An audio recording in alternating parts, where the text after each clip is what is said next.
সবাইকে শুভেচ্ছা জানিয়ে শুরু করছি আজকের Friday special A to Z। প্রথম প্রশ্ন নাইলা।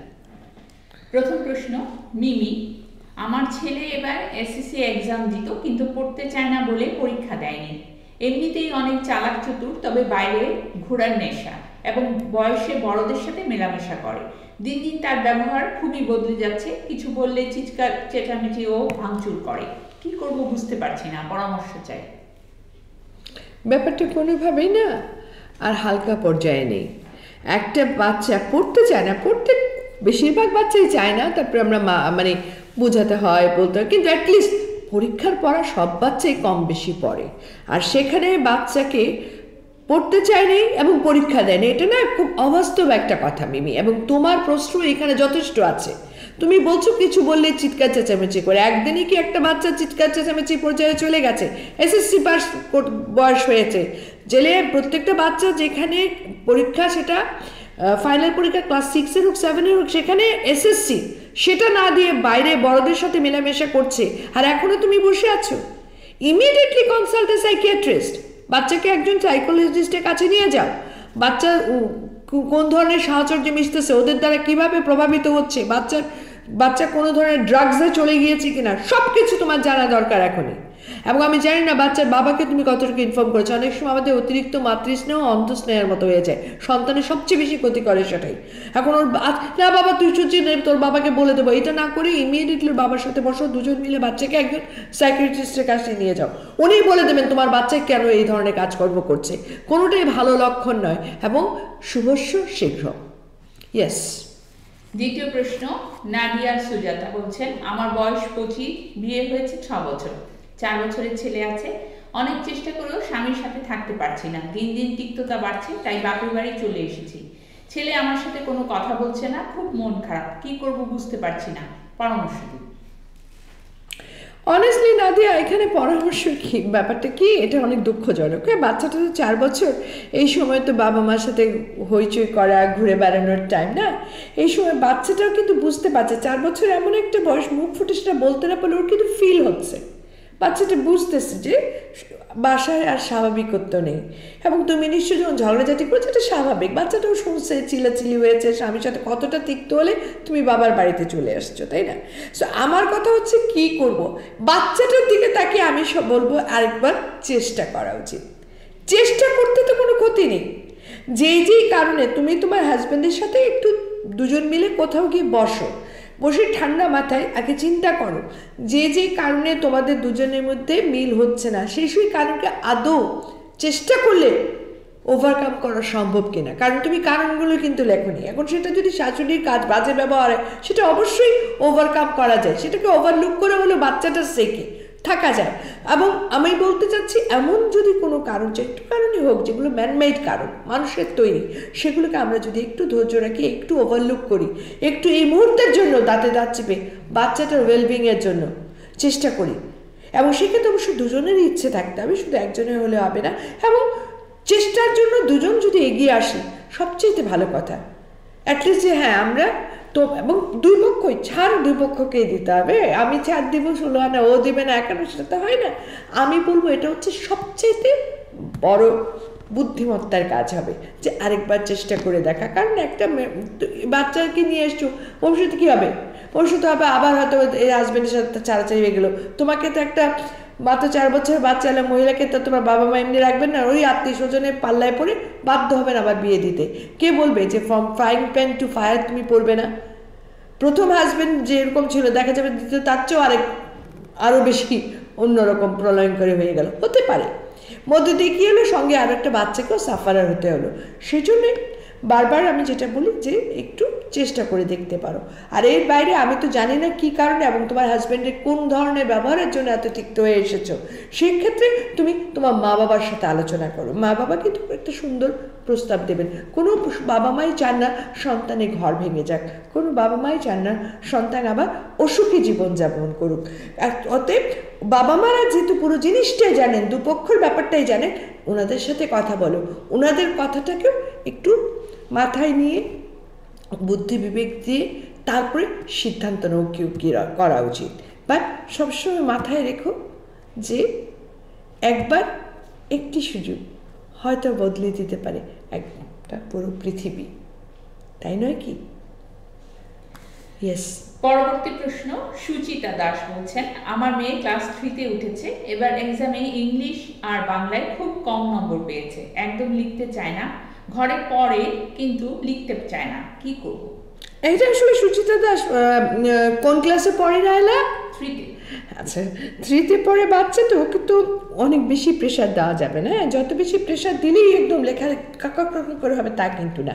আমি ছোটোবেলায় কিন্তু একদম লিখতাম না, লিখতেই চাইতাম না, প্রচুর হ্যান্ডরাইটিংয়ের, ইভেন হ্যান্ডরাইটিং হোমওয়ার্ক দিলে পরে আমার কাছে মনে হতো কি যে খাতাটা লুকায় ফেলি, হ্যাঁ কেন এত লিখতে হবে, হ্যাঁ মুখস্থ করছি, পরীক্ষার সময় দেখা যাবে, পরীক্ষার সময় বলবো, এবং পারতামও।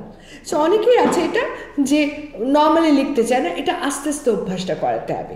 অভ্যাসটা প্রথমেই সবসময় যদি তুমি ওকে নিয়ে তুই কেন লিখিস না কেন লিখিস না না বলে, যেটা করতে হবে প্রতিদিন করে এক পাতা লেখার অভ্যাস করো।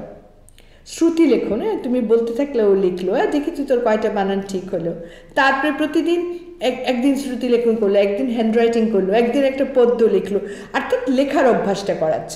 তারপরে আস্তে আস্তে ও যে কোশ্চেন আনসারগুলো পড়ছে, আচ্ছা ঠিক আছে 2টো কোশ্চেন আনসার পড়েছো, আগামী বন্ধের দিন যে কোশ্চেন আনসারগুলো পড়েছিলে তার থেকে 3টা তোমার প্রশ্ন পরীক্ষা নিব, দেখি তো কী লেখো।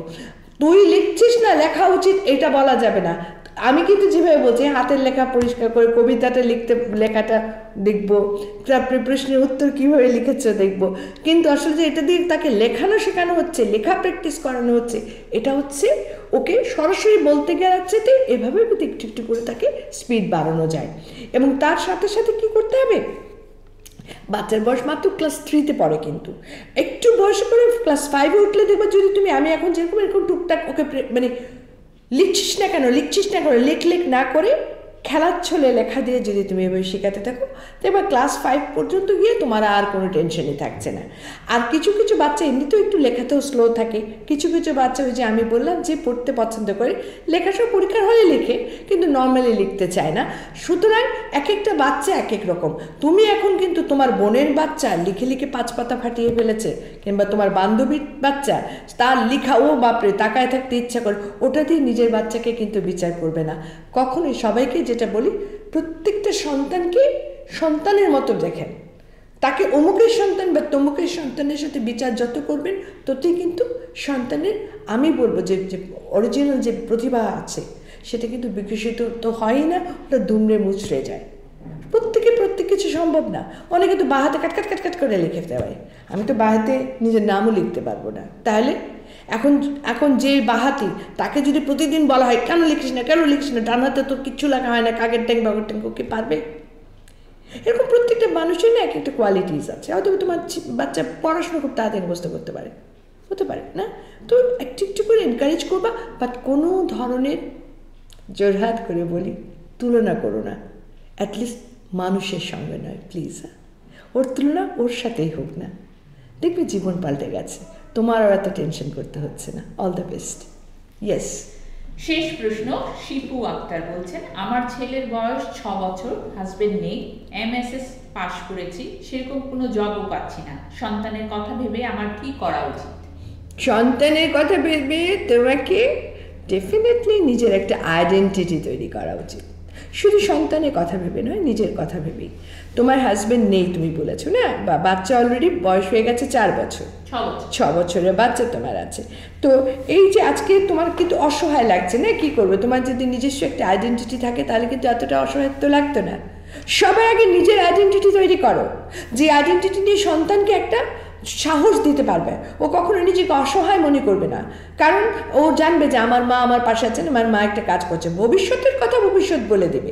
6 বছরের বাচ্চা নিয়ে আগে নিজের আইডেন্টিটি তৈরি করো, এবং পরবর্তীতে তোমার যদি বিয়েও হয়, যেহেতু একটা মাত্র বাচ্চা, অল্প বয়স, বিয়ের প্রপোজাল আসতেই পারে, সবার আগে বলবা তোমার আইডেন্টিটিকে যেন যাই মেনে নেবে তার সাথেই তুমি রাজি হবে, এবং সেটাও বুঝে সুঝে। কারণ সবসময় মনে রাখবা যে অলরেডি তোমার কিন্তু একটা অভিজ্ঞতা হয়ে গেছে, এবং আল্লাহ তাআলা তোমাকে একটা সন্তানও দিয়েছে। অতএব নিজের আইডেন্টিটি নিয়ে আগে শক্তভাবে দাঁড়ানোটাকে বিয়ের চাইতে বেশি আমি বলবো এমফেসিস দেওয়া উচিত। এবং নিজের উপর যখন সেলফ কনফিডেন্ট হবা যে হ্যাঁ আমি আমার সন্তান সহ চলতে পারবো, তখন ঠিক আছে। আমাদের সমাজ ব্যবস্থা, একটা মেয়ে, একটা ইয়াং মেয়ে, একটা বাচ্চা অভিভাবক এটা থাকা দরকার।